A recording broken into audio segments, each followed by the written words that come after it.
Dear students, आज हम लोग क्लास 9th के बायोलॉजी विषय के अगले टॉपिक के बारे में अध्ययन करेंगे। इससे पहले हम लोग कोशिकांगों की संरचना, उनके कार्य और उनके खोजकर्ता के बारे में पूर्ण रूप से हम अध्ययन कर चुके हैं। अगली जो टॉपिक है केंद्रक की संरचना है, केंद्रक की संरचना के बारे में अध्ययन करेंगे। आप लोग को हम शुरू में बताए होंगे, जब ये चैप्टर हम शुरू किए थे उस समय बताए थे कि जो कोशिका होता है, कोशिका के तीन भाग होते हैं या तीन भागों में बांटकर अध्ययन करते हैं। पहला जो है कोशिका भेद, दूसरा जो है वो है जीवद्रव्य और तीसरा जो है रिक्तिका, जिसमें हम लोग जीवद्रव्य के ही बारे में अध्ययन कर रहे थे। फिर जीवद्रव्य को हम दो भागों में बांटे थे, एक है साइटोप्लाज्म, दूसरा है केंद्रक। जीवद्रव्य को दो भागों में बांटे थे, आप लोग पीछे वाले वीडियो देख सकते हैं। जीवद्रव्य को दो भागों में बांटे थे, एक जो है साइटोप्लाज्म कोशिका द्रव्य और दूसरा है केंद्रक न्यूक्लियस। तो हम लोग साइटोप्लाज्म के अंतर्गत जो भी चीज़ें आती हैं उनके बारे में अध्ययन कर चुके हैं। अब अगली जो टॉपिक है जीवद्रव्य के जो दूसरा भाग है जीवद्रव्य के, वो होगा केंद्रक। दूसरा जो क्या है केंद्रक है। तो आज हम केंद्रक के बारे में अध्ययन करेंगे। देखिए केंद्रक की खोज किसने की, केंद्रक को सबसे पहले किसने देखा, किसने खोज किया। तो केंद्रक का खोज जो है देखेंगे रॉबर्ट ब्राउन नामक वैज्ञानिक ने 1831 ईस्वी में, याद रखिएगा, रॉबर्ट ब्राउन नामक वैज्ञानिक ने 1831 ईस्वी में इसकी खोज की। ठीक है, कोशिका की खोज किसने की, तो रॉबर्ट हुक ने। याद रखिएगा दोनों के नाम में कुछ अंतर है।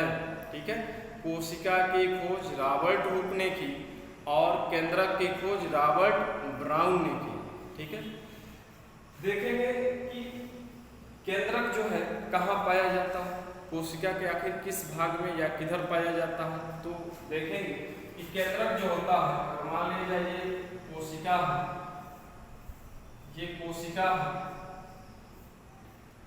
तो केंद्रक जो होता है, केंद्रक एकदम कोशिका की एक सामान्य जो कोशिका होती है, सामान्य कोशिका में केंद्रक जो है कोशिका के केंद्रीय भाग में होता है, एकदम सेंट्रल पोजीशन पर ये पाया जाता है। ठीक है, जो सामान्य कोशिका होती है। लेकिन कुछ ऐसी भी कोशिकाएं होती हैं जिनमें केंद्रक केंद्रीय भाग में न पाकर वो कुछ अपने केंद्रीय भाग से इधर या उधर व्यवस्थित होता है, तो वो अपवाद स्वरूप है। लेकिन जो सामान्य कोशिका होती है उसमें केंद्रक जो है केंद्रीय भाग में पाया जाता है, सेंट्रल पोजीशन पे ये स्थित होता है। ठीक है, तो ये लोकेशन है। देखिए केंद्रक जो है एक ऐसी संरचना है, कोशिका की एक ऐसी संरचना है जो कोशिका के अंदर होने वाले समस्त जैविक क्रियाओं को नियंत्रित करने का कार्य करती है, कंट्रोल करने का कार्य करती है। कोशिका के अंदर होने वाली समस्त जैविक क्रियाओं को क्या करती है, केंद्रक नियंत्रित करती है। समस्त जैविक क्रियाओं का अर्थ है कोशिका के अंदर पाचन होता है, कोशिका के अंदर श्वसन होता है, कोशिका के अंदर उत्सर्जन भी होता है, कोशिका के अंदर कोशिका विभाजन क्रिया भी होता है। ठीक है, यानी इसी को हम सिंपल में कह सकते हैं, आम भाषा में प्रजनन, कोशिका का प्रजनन, तो कोशिका विभाजन क्रिया भी होता है। ठीक है, ये सभी क्रियाएं जैविक क्रियाएं हैं और इन सभी जैविक क्रियाओं को नियंत्रित करने का कार्य कौन करता है, तो केंद्रक करता है। इसीलिए केंद्रक जो है कोशिका का सबसे महत्वपूर्ण भाग माना जाता है। अगर किसी कोशिका में केंद्रक नहीं है तो फिर कोशिका के अंदर होने वाली जो भी जैविक क्रियाएं होती हैं वो अवरुद्ध हो जाएंगी, फिर वह कोशिका क्या होगी, नष्ट हो जाएगी। ठीक है, देखेंगे कि केंद्रक जो होता है यह यूकैरियोटिक कोशिका में पाया जाता है। पूर्ण विकसित केंद्रक, वेल डेवलप्ड न्यूक्लियस जो होता है यूकैरियोटिक कोशिका में पाया जाता है। ठीक है, जबकि प्रोकैरियोटिक कोशिका में केंद्रक अनुपस्थित होता है अथवा केंद्रक कला नहीं पाई जाती है। ठीक है, केंद्रक के अंदर पाए जाने वाले जो पदार्थ होते हैं वो पाए जाते हैं प्रोकैरियोटिक कोशिका में, लेकिन केंद्रक कला नहीं होती अथवा केंद्रक अनुपस्थित होता है। तो ये प्रोकैरियोटिक कोशिकाओं में होता है, जैसे बैक्टीरिया है, नीले हरे शैवाल है, ठीक है, इन सब में केंद्रक अनुपस्थित होता है क्योंकि यह प्रोकैरियोटिक कोशिका से मिलकर बनी होती है, ठीक है। तो ये रहा। अब केंद्रक के कितने कौन कौन से भाग होते हैं वो जान लिया जाए। देखेंगे केंद्रक के कौन कौन से भाग होते हैं। तो केंद्रक के जो है मुख्य रूप से 4 भाग यहाँ पे हम दिखाए हैं, एक एक भाग के बारे में अध्ययन करेंगे। देखिए इस प्रकार केंद्रक दिखाई देता है अगर माइक्रोस्कोप से देखा जाए तो, ठीक है। पहला जो भाग है वो है केंद्रक कला। क्या है? केंद्रक कला, ठीक है। इसको क्या कहते हैं? न्यूक्लियर मेम्ब्रेन कहते हैं, न्यूक्लियर मेम्ब्रेन कहते हैं। यहाँ शॉर्टकट लिखे हैं, यहाँ पूरा नाम लिखे हैं, यहाँ पे लिखे हैं न्यूक्लियर मेम्ब्रेन है। देखिए केंद्रक कला जो होती है, केंद्रक के चारों एक आवरण पाया जाता है, ठीक है। इसी आवरण को हम क्या कहते हैं? केंद्रक कला कहते हैं। केंद्रक के चारों देखेंगे एक आवरण होता है, इसी आवरण को हम क्या कहते हैं? न्यूक्लियर मेम्ब्रेन अथवा केंद्रक कला कहते हैं। केंद्रक कला जो है यह 2 झिल्लियों से मिलकर बना होता है, या ये भी कह सकते हैं कि केंद्रक कला जो है प्लाज्मा झिल्ली के भाग दोहरी आवरण से मिलकर बना होता है। प्लाज्मा झिल्ली के समान दोहरी आवरण से मिलकर बना होता है। यहाँ पे देख सकते हैं ये बाह्य आवरण कहते हैं और इसको आंतरिक आवरण कहते हैं, इनर मेम्ब्रेन और, ठीक है, आउटर मेम्ब्रेन। ये इनर मेम्ब्रेन हुआ, ये आउटर मेम्ब्रेन हुआ, तो 2 आवरण से ये बना होता है, ठीक है। केंद्रक कला, ठीक। केंद्रक कला में देखेंगे कि जगह जगह पर छिद्र पाए जाते हैं। केंद्रक कला में जगह जगह पर क्या होते हैं? छिद्र पाए जाते हैं। इन छिद्र को हम क्या कहते हैं? न्यूक्लियर पोर कहते हैं। क्या कहते हैं? न्यूक्लियर पोर कहते हैं या केंद्रक छिद्र कहते हैं। क्या कहते हैं? केंद्रक छिद्र कहते हैं। केंद्रक छिद्र का काम क्या होता है? तो केंद्रक छिद्र जो होता है यह साइटोप्लाज्म से केंद्रक में या केंद्रक से साइटोप्लाज्म में पदार्थों का आदान प्रदान करता है। जैसे यहाँ हम फिगर बनाए थे, देखेंगे ये कोशिका है, ये केंद्रक हो गया, ये साइटोप्लाज्म है, ये वाला भाग जो है साइटोप्लाज्म है, ये केंद्रक है। कुछ पदार्थों की आवश्यकता जब साइटोप्लाज्म को होती है तो केंद्रक से निकलकर साइटोप्लाज्म में पदार्थ इसी छिद्र की सहायता से निकलता है।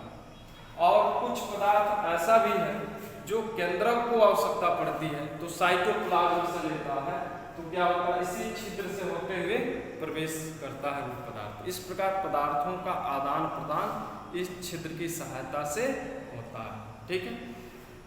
केंद्रक कला जो होती है यह एक चयनात्मक पारगम्य झिल्ली होती है। चयनात्मक पारगम्य झिल्ली, इसके बारे में हम पहले भी वीडियो में बता चुके हैं। एक ये ऐसी झिल्ली होती है जो विशेष पदार्थों को ही आर पार होने देती है, सभी पदार्थों को आर पार होने नहीं देती है। तो ये चयनात्मक पारगम्य झिल्ली की तरह कार्य करती है, ठीक है। तो ये केंद्रक कला हो। दूसरा देखेंगे, दूसरा क्या है? दूसरा है केंद्रक द्रव्य।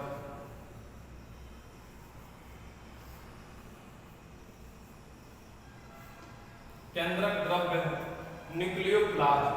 ये रहा, न्यूक्लियोप्लाज्म कहते हैं।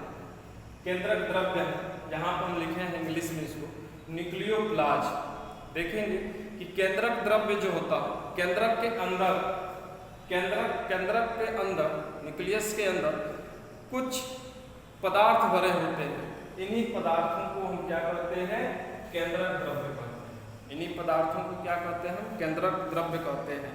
यह पदार्थ पारदर्शी होता है, कोलाइडी होता है और न्यूक्लियोप्रोटीन से मिलकर बना हुआ एक अर्ध तरल पदार्थ होता है।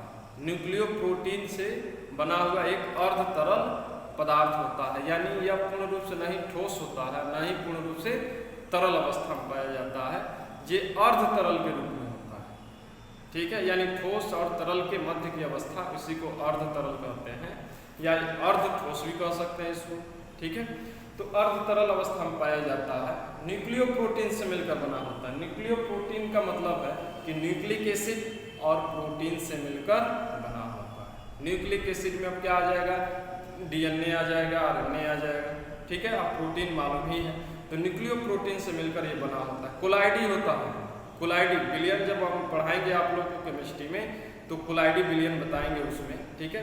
तो ये याद रखिएगा, ये कोलाइडी अवस्था में पाया जाता है, ठीक है। और पारदर्शी होता है, क्या होता है, पारदर्शी। इसके अंदर जो भी तरल पदार्थ भरे होते हैं वो पारदर्शी, कोलाइडी, न्यूक्लियोप्रोटीन से मिलकर बना हुआ अर्ध तरल पदार्थ होता है, ठीक है। इसमें देखेंगे कि जो केंद्रक द्रव्य है इनमें एक जगह देखेंगे कि एक सघन संरचना दिखाई देती है। उस सघन संरचना को हम न्यूक्लियोलस कहते हैं, केंद्रिका कहते हैं या न्यूक्लियोलस कहते हैं, ठीक है। इसके अतिरिक्त केंद्रक द्रव्य में एंजाइम्स पाए जाते हैं, क्रोमेटिन धागे पाए जाते हैं, खनिज लवण पाए जाते हैं, आरएनए पाए जाते हैं और राइबोसोम्स के कण पाए जाते हैं। तो ये सब इस केंद्रक द्रव्य में पाए जाते हैं। ये सब के सब केंद्रक द्रव्य है, याद रखिएगा। पूरा का पूरा अंदर का जो भाग है सभी केंद्रक द्रव्य का ही भाग, ठीक है। अगला देखेंगे तीसरा क्या होगा, तीसरा भाग क्या है, तो तीसरा भाग जो है केंद्रिका है।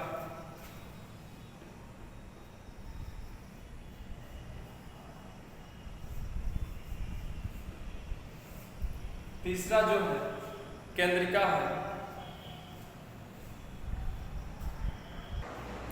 तीसरा जो है इसमें देखेंगे, तीसरा जो है केंद्रिका है, न्यूक्लियोलस कहते हैं, ये न्यूक्लियोलस है। देखेंगे केंद्रक में एक अथवा तीन, एक भी हो सकता है, दो भी हो सकता है, अथवा तीन भी हो सकता है, एक या दो या तीन, ठीक है, मैक्सिमम तीन, एक या तीन, ठीक है। एक गोलाकार सघन संरचना पाया जाता है। इस गोलाकार सघन संरचना को ही हम क्या कहते हैं, केंद्रिका कहते हैं, न्यूक्लियोलस कहते हैं, ठीक है। केंद्रिका जो होती है यह प्रोटीन, आरएनए तथा डीएनए इनमें पाए जाते हैं। केंद्रिका में आरएनए, डीएनए और प्रोटीन पाई जाती है, ठीक है। और केंद्रिका का मुख्य कार्य क्या होता है, केंद्रिका का मुख्य काम है कि यह राइबोसोमल आरएनए का संश्लेषण करती है। न्यूक्लियोलस जो है केंद्रिका किसकी संश्लेषण करती है, राइबोसोमल आरएनए का। आरएनए भी तीन प्रकार के होते हैं, ठीक है। कौन कौन से, एमआरएनए, मैसेंजर आरएनए, ठीक है, ट्रांसफर आरएनए, स्थानांतरण आरएनए, और तीसरा जो है राइबोसोमल आरएनए कहते हैं, ठीक है, या आरआरएनए भी कहते हैं। ये तीन प्रकार के मुख्य रूप से होते हैं। तो जो राइबोसोमल आरएनए होता है उसका निर्माण कौन करता है, न्यूक्लियोलस ही करता है, ठीक है। और यही आरएनए, राइबोसोमल आरएनए जो है जब प्रोटीन के साथ संयुक्त हो जाता है तो किसकी रचना करता है, प्रोटीन के साथ संयुक्त होकर राइबोसोम की रचना करता है, ठीक है। इसका राइबोसोम का यानी आरएनए जो होता है जब ये प्रोटीन के साथ जुड़ जाता है, याद रखिएगा, आरएनए और प्रोटीन आपस में जब संयुक्त होते हैं, जुड़ते हैं, तो राइबोसोम का रचना करते हैं, राइबोसोम, ठीक है, राइबोसोम की रचना करते हैं। जो कि कल हम आप लोग को राइबोसोम के बारे में भी बताए थे कि राइबोसोम जो होता है वो रासायनिक रूप से दो पदार्थों से मिलकर बना होता है, किनसे, तो आरएनए और प्रोटीन से। इसीलिए इसको राइबोसोम को हम राइबोन्यूक्लियो प्रोटीन के नाम से भी जानते हैं। इसके बारे में हम बता चुके हैं। तो याद रखिएगा जो राइबोसोम बनता है, राइबोसोम वो वास्तव में देखा जाए कि न्यूक्लियोलस जो है, जो राइबोसोमल आरएनए बनाया है वो, और प्रोटीन जब संयुक्त होता है तो राइबोसोम की रचना करता है। तो ये याद रखिएगा। तो न्यूक्लियोलस का फिर बता रहे, बहुत महत्वपूर्ण इसका कार्य है। जो न्यूक्लियोलस है इसका मुख्य काम है कि आरएनए का संश्लेषण करना, निर्माण करना, और यही आरएनए प्रोटीन के साथ संयुक्त होता है तो राइबोसोम की रचना करता है, ठीक है। तो ये रहा इसके तीसरे भाग। चौथे भाग में देखेंगे, चौथा भाग जो है, चौथा क्रोमेटिन है।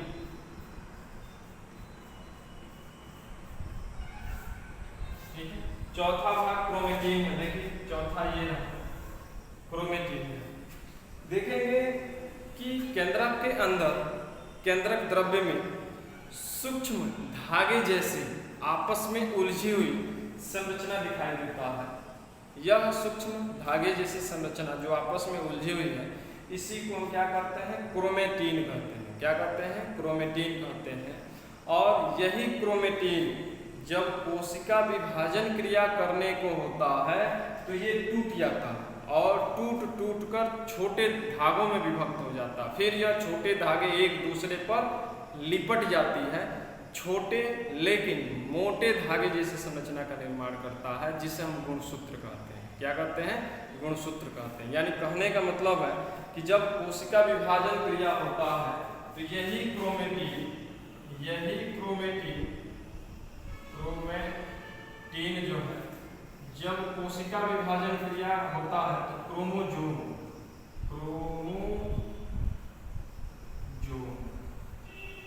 ठीक है, सेल डिवीजन, ठीक, कोशिका विभाजन क्रिया होता है सेल डिवीजन के समय, यही क्रोमेटिन आपस में टूटकर लिपट जाता है और गुणसूत्र की रचना करता है। गुणसूत्र को क्रोमोजोम कहते हैं। ठीक है, और जब कोशिकाएं इंटरफेज में आ जाती हैं, अर्थात विरामावस्था में आ जाती है, कोशिका विभाजन क्रिया उस समय नहीं होती है, तो यही गुणसूत्र पुनः, ठीक है, पुनः गुणसूत्र किसमें चेंज हो जाता है, क्रोमेटिन में चेंज हो जाता है। यानी जब कोशिका विभाजन क्रिया होना बंद हो जाता है तो ये गुणसूत्र जो है क्रोमोजोम क्रोमेटिन में चेंज हो जाता है। जब कोशिका विभाजन क्रिया होने को होता है तो क्रोमेटिन किसमें चेंज हो जाता है, क्रोमोजोम में, अर्थात गुणसूत्र में चेंज हो जाता है।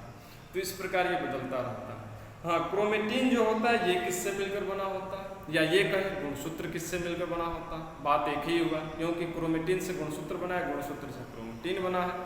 तो क्वेश्चन ये भी आ सकता है कि गुणसूत्र रासायनिक रूप से किन पदार्थों से मिलकर बना है, या क्रोमेटिन जो है रासायनिक रूप से किन पदार्थों से मिलकर बना है। तो क्रोमेटिन जो है, या क्रोमेटिन जो है, ऊपर लिख देते हैं, क्रोमेटिन जो है यह हिस्टोन प्रोटीन तथा डीएनए से मिलकर बना है। क्रोमेटिन जो है, क्रोमेटिन जो है यह हिस्टोन प्रोटीन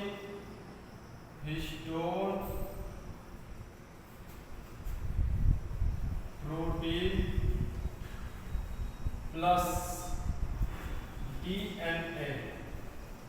डीएनए का पूरा नाम जो होता है डीऑक्सीराइबोन्यूक्लिक एसिड कहते हैं। तो हिस्टोन प्रोटीन और डीएनए से मिलकर बनी हुई जो संरचना होती है उसे ही हम क्रोमेटिन कहते हैं या गुणसूत्र कहते हैं। ये याद रखिएगा, ठीक है। तो क्रोमेटिन हिस्टोन प्रोटीन और डीएनए से मिलकर बनी होती है। तो ये रहा क्रोमेटिन का। अब इसके कार्य जान लिया जाए, न्यूक्लियस के कार्य, केंद्रक के कार्य। केंद्रक के क्या कार्य, केंद्रक के क्या कार्य होते हैं, फंक्शन।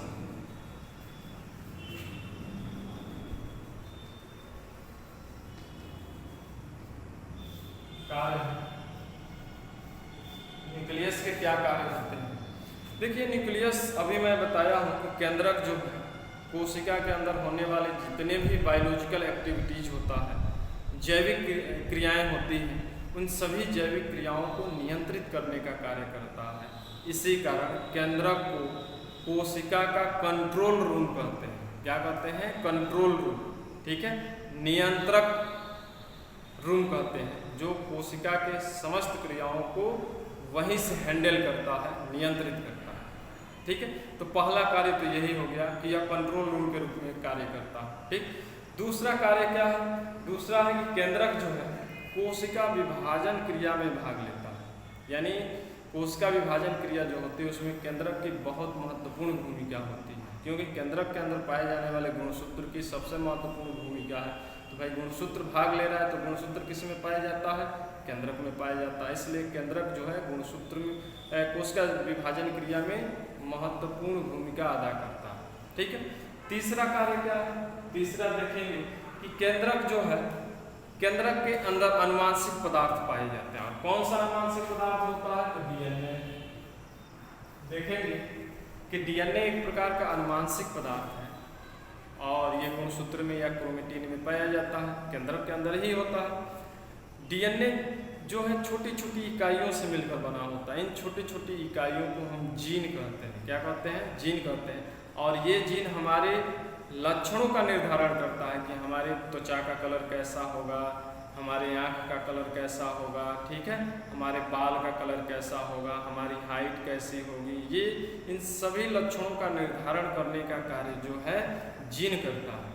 और जब यही डीएनए अगली पीढ़ी में स्थानांतरित होता है तो जीन भी जाता है। और जब जीन जाएगा तो उस लक्षण को भी लेकर क्या होगा? चला जाएगा। इस प्रकार आनुवांशिक लक्षणों को एक पीढ़ी से दूसरे पीढ़ी में स्थानांतरित करने का कार्य जो है केंद्रक ही करता है, क्योंकि केंद्रक के अंदर क्या पाए जाते हैं? डीएनए पाए जाते हैं। तो आनुवांशिक लक्षणों का एक पीढ़ी से दूसरे पीढ़ी में स्थानांतरित करने का कार्य करता है। तो आज के लिए बस इतना ही। कल फिर अगले वीडियो आप लोग को सेंड करेंगे, ठीक है।